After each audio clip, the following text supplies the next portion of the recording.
Hello my dear students and welcome back to the channel. आज के class में हम कंटिन्यू करेंगे अपना unit number 2 business organization and management, जो कि हमारी ओडिशा के एनईपी सिलेबस का सेमेस्टर नंबर 1 का पेपर है। बाकी अगर तुम कोई और यूनिवर्सिटी से बिलोंग करते हो, जैसे कि दिल्ली यूनिवर्सिटी के अंदर ये सेमेस्टर नंबर 1 में है, एंड बाकी डिफरेंट यूनिवर्सिटीज के अंदर ये अलग अलग सेमेस्टर्स में दिया हुआ है। तो स्टार्ट करते हैं वीडियो को। टॉपिक है आज का skills of management. But before we start you can check the description में एक ऐप का लिंक है। ऐप को जरूर से डाउनलोड करो, रजिस्टर करो अपने आप को, और complete videos, notes, practice sets, important question सब कुछ अवेलेबल होगा। कुछ ग्रुप्स के भी लिंक होंगे, टेलीग्राम चैनल्स का लिंक होगा, उसको भी ज्वाइन कर लेना। वहां पे तुमको टाइमली अपडेट्स मिलता रहेगा। क्लियर? तो स्टार्ट करते हैं वीडियो को। टॉपिक है स्किल्स ऑफ मैनेजमेंट। इसके अंदर हम पढ़ेंगे कि एक ऑर्गेनाइजेशन को मैनेज करने के लिए जो मैनेजर है उसका क्या क्या स्किल्स होना जरूरी है, क्या क्या क्वालिटीज होना उसमें जरूरी है। तो हम इसके अंदर पढ़ेंगे एक तो क्या स्किल्स होना जरूरी है एक ऑर्गेनाइजेशन के मैनेजर के अंदर, और दूसरा हम पढ़ेंगे क्या क्वालिटीज होना चाहिए इन अ मैनेजर। क्योंकि अगर अच्छा स्किल्स नहीं होगा, रिक्विजाइट क्वालिटीज नहीं होगा, तो वो मैनेजर जो है इफेक्टिवली ऑर्गेनाइजेशन को मैनेज नहीं कर पाएगा। क्लियर? देखना, a manager's job is very crucial in an organization. He is the planner, coordinator, producer and a marketer. तो ऑर्गेनाइजेशन के अंदर मैनेजर का रोल बहुत क्रूशियल है, सब कुछ उसी पे डिपेंड करता है। The success of an organisation will depend upon the calibre. Calibre मतलब एबिलिटी, कैलिबर मीन्स एबिलिटी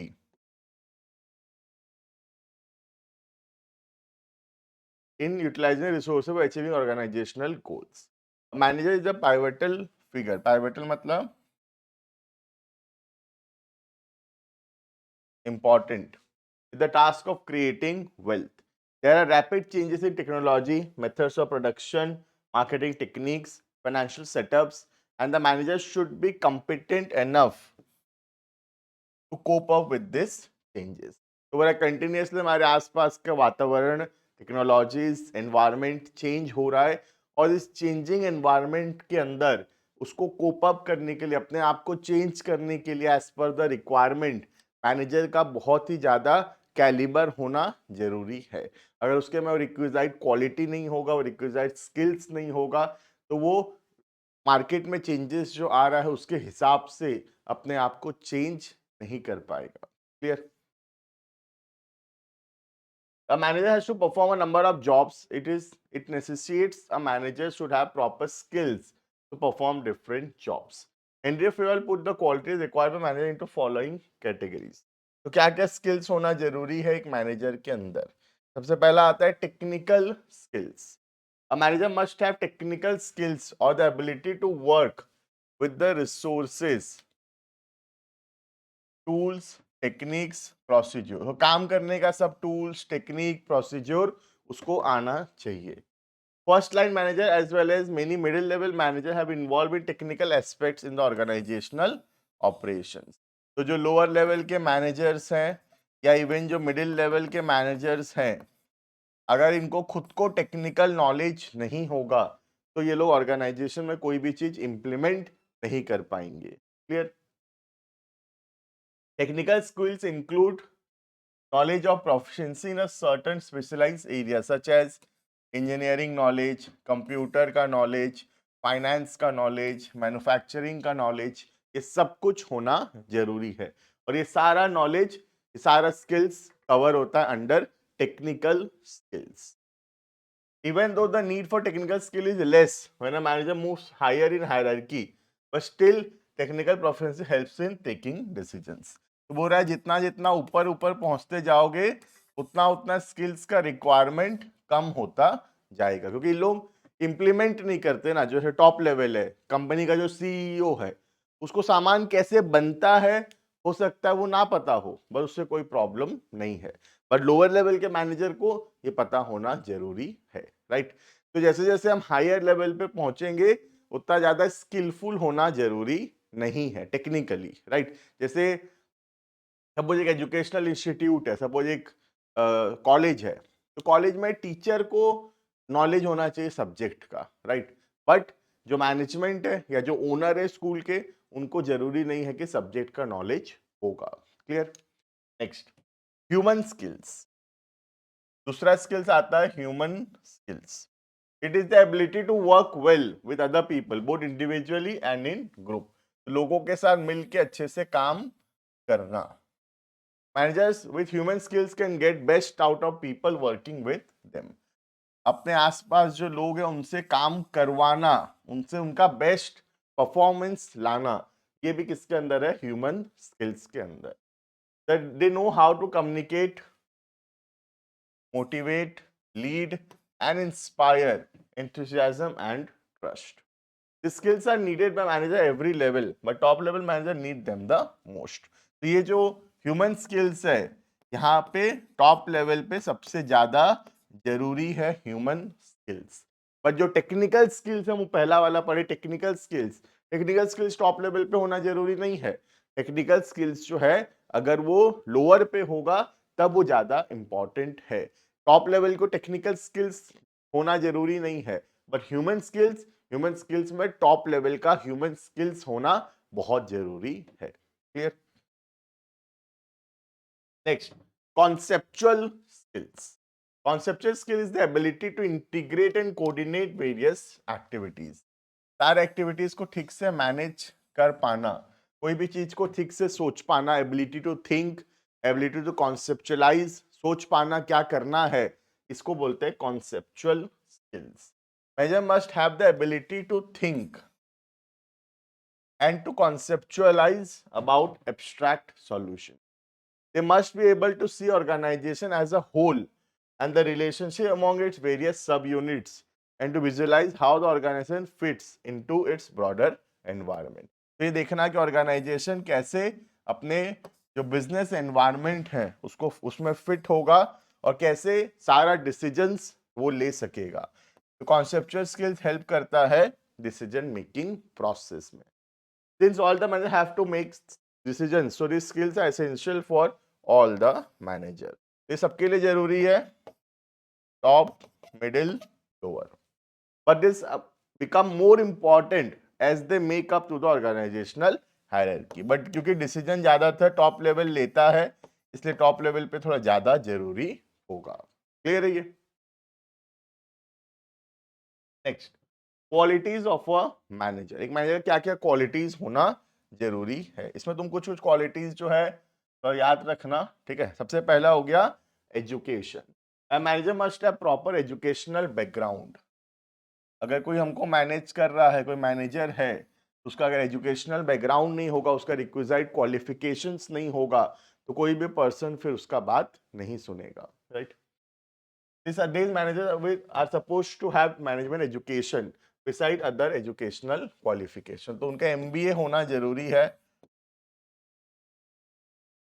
क्योंकि अगर MBAs नहीं होंगे तो हो सकता है वो ठीक से मैनेज ना कर सके। Education not only widens mental horizon but also helps in understanding the things and interpreting them properly. The knowledge of business environment is also important for dealing with various problems the organization may face. Clear? तो point number 1 हो गया education. Education is very important because without education we will not be able to manage the organization properly. हम organization में manage तो कर सकते हैं but और बेहतर manage कर सकेंगे अगर हम educationally sound होंगे तो। Clear? Second, और क्या quality होना चाहिए? इंटेलिजेंस। इंटेलिजेंट होना चाहिए एक manager. A manager has to perform more responsibilities than other person in the organization. He should have higher level of intelligence. सबसे ज्यादा इंटेलिजेंट होना जरूरी है as compared to other person. Intelligence will help the manager in assessing present and future possibilities. जिससे वो आज और future में क्या हो सकता है उसके बारे में ठीक से सोच सकेगा। He will be able to foresee the future. Future को प्रेडिक्ट कर सकेगा। फोरसी मतलब फ्यूचर प्रेडिक्ट करना in advance and take necessary decisions at appropriate time, और सही समय में सही डिसीजंस ले पाएगा। क्लियर? Next, leadership. एक मैनेजर का एक अच्छा लीडर होना जरूरी है। लीडर गाइड करता है अपने फॉलोअर्स को कोई भी काम करने में, right. A manager has to direct and motivate persons working in the organization. He will provide leadership to the subordinate. अपने जूनियर को लीडरशिप कर देता है वो। The energies of the subordinate will have to be channelized in properly for achieving organizational goals. If a manager has a leadership quality, then he can motivate the subordinate, subordinate को motivate कर सकता है और उनका performance को improve कर सकता है। एक अच्छा लीडर होना बहुत जरूरी है। जैसे एक क्रिकेट का टीम है तो एक अच्छा कैप्टन बहुत जरूरी है। अगर कैप्टन अच्छा होगा तो बहुत अच्छे से लीड कर सकेगा उसके टीममेट्स को, right. Next, training. Time to time skills को अपग्रेड करने के लिए ट्रेनिंग होना बहुत जरूरी है। A manager has to acquire managerial skills. The skills consist of, हम पढ़े, technical skills, human skills and conceptual. The skills have to be acquired through education, guidance, experience. The skills are needed at all the levels. सब जगह ये skills का जरूरत पड़ेगा। Top, middle and technical knowledge. A manager should have technical knowledge of the production process and other activities. तो ये वही हो गया तो तुम्हारा टेक्निकल स्किल्स हम अभी पढ़े थे। टेक्निकल नॉलेज और जो टेक्निकल स्किल्स है वो एक ही चीज है। क्लियर। Next, maturity. मेच्योरिटी क्या होता है? मेच्योरिटी मतलब अच्छे से साउंड बिहेव करना, सब कुछ सुनना और बहुत केयरफुली सोच समझ के डिसीजंस लेना। It is called as maturity. A manager should have mental maturity for dealing with different situation. He should be patient, शांत स्वभाव का होना चाहिए, गुड लिसनर होना चाहिए, खाली खुद का बोले ना, लोगों का सुने, and a quick to react to situation. He has to take many awkward decisions which have adverse effect on working if not taken properly. He should keep calm, शांति से उसको डिसीजन लेना चाहिए when dealing with subordinates. All these qualities come with mental maturity. तो mentally अगर वो mature होगा, sound होगा, तो वो सही डिसीजंस ले सके। क्लियर। Next, positive attitude. हर चीज में एक पॉजिटिव एटीट्यूड होना जरूरी है। Positive attitude is an asset for a manager. A manager has to deal with many people from inside as well as from outside the organization. He should be sympathetic and positive to various suggestions and take human decisions. तो लोगों का सुनना चाहिए, positively उनका opinion को, उनके complaints को, grievances को एक्सेप्ट करना चाहिए और उसके हिसाब से डिसीजंस लेना चाहिए। He should not prejudge the things and take sides. He should try to develop good relations. पहले से प्रीजज ना करके, पहले से एक मेंटालिटी ना कर लाके सबका बात सुनने के बाद डिसीजंस लेना जरूरी है।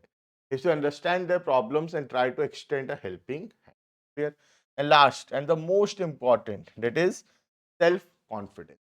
अगर सेल्फ कॉन्फिडेंस नहीं होगा, अगर हम अपने आप के ऊपर कॉन्फिडेंट नहीं है, तो हम कभी भी लोगों को कॉन्फिडेंट महसूस नहीं करा सके। राइट। देखना, a manager should have self confidence. He has to take many decisions daily. He may analyze the things systematically before taking decisions. Once he takes decisions, then he should stick to them. एक बार हम decision ले लिए तो हम बार बार उसको change ना करें, उस पर स्टिक रहें and try to implement them, उसको इम्प्लीमेंट करने का कोशिश करें। A person who lacks self confidence will always be unsure of his decisions. जिसके में सेल्फ कॉन्फिडेंस का कमी है वो हमेशा अपने डिसीजंस को लेके अनश्योर रहेगा। This type of attitude will create more problems than solving them. और अगर आप ऐसे अनश्योर रहेंगे हर चीज को लेके तो उससे क्या होगा, ये बहुत सारे प्रॉब्लम्स क्रिएट करेगा इन दी ऑर्गेनाइजेशन। क्लियर है? तो this was all about skills of management. मिलते हैं आने वाले क्लासेस के अंदर। ये टॉपिक को यहाँ पे कंप्लीट हो गया ये तो, बाकी हम यूनिट नंबर 3 को नेक्स्ट क्लास में स्टार्ट करेंगे। Thank you and